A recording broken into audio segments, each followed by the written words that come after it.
Yo, what's good? This your boy Jay Sincere. Welcome to Synful Pleasures Ep.3. Like I stated earlier, pretty much what we're going to be working on is these beautiful chops here that you see. As you can see, I was able to find me a steel on some nice, about a inch thick pork chops. Bone in, as you can see.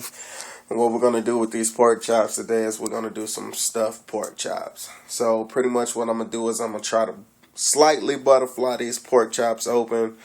And we're going to just mix a lot of different creations. And that's going to come up later in the episode. But the first process of what we're going to do right now is we're going to just simply begin. As you can see, I have my knife. We're going to start butterflying these pork chops. Let me see. Give me 1 second here. All right.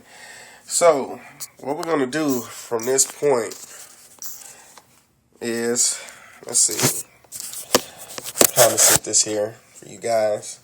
We want to slightly cut these pork chops along the middle and closely to the bone. We just want to make a pocket in the middle of this pork chop here. So we don't want to cut all the way to the bone. We just want to cut it to the point where we have a nice little pocket to where we can add these pork chops. So give me 1 second here. Let me go ahead and get this process started. And sometimes you can get some pork chops and they have a lot of fat around it. You'll want to keep that fat. Trust me. But the little excess fat, it's all good. What we're going to do is we're going to make this pocket, and what we're going to do is we're going to brine this pork chop. When I say brine, it's similar to like a marinade of what we're wanting to do. Real close to a marinade. The ingredients for doing this marinade for this pork chop is simply, let's see, roughly 4 tablespoons of sugar, a tablespoon of brown sugar, and a half a cup of salt. And you want about a liter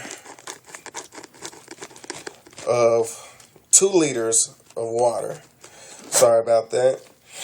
As you can see, I'm a little bit under the weather here, but it's all good because that don't stop my flow in the kitchen. We got plenty of Lysol wipes and everything else to hold it down. So pretty much what you want to do to this pork chop is you want to do this. You want to have a nice little pocket to where you can put your filling in for this pork chop. So that's what you want to do to that. And while I'm doing that, I'll continue to just keep talking to you guys. I appreciate the love that's been shown on Synful Pleasures on Facebook.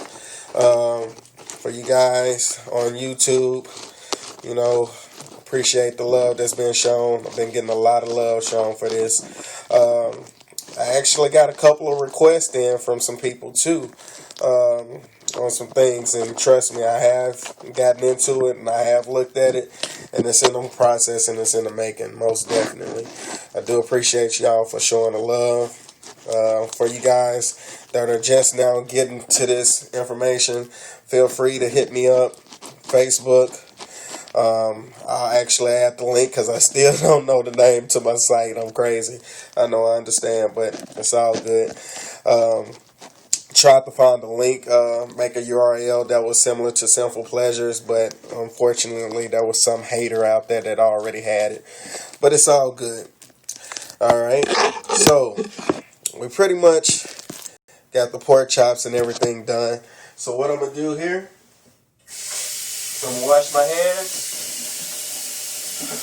Safety first.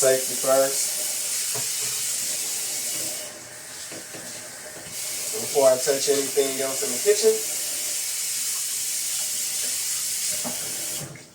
I'm going to wash my hands, grab a whisk,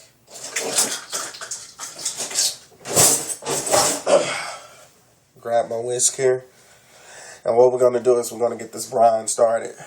And what we're going to do is after we finish this brine, we're going to set it in the refrigerator for 1 hour at least for the brine to actually marinate into this pork chops here. So, let's see. Alright, I got my whisk here. And like I said, pretty much what you want to do, this is my other pork chop here. And you really want to try to find you some real thick pork chops, sort of like this, at least an inch thick, so you can have these pockets here, because that's where we're going to place all that yummy goodness here in a little while.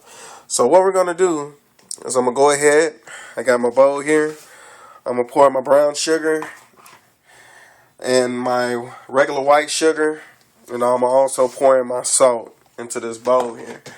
And like I said, at least 2 quarts of water. You want to have 2 quarts of water. That equals roughly 2 liters almost. And what you want to do is this brine is going to simply soak in. The salt is going to somewhat soak up all of that fat that's in this meat. And the brown sugar is going to give it a sweet texture.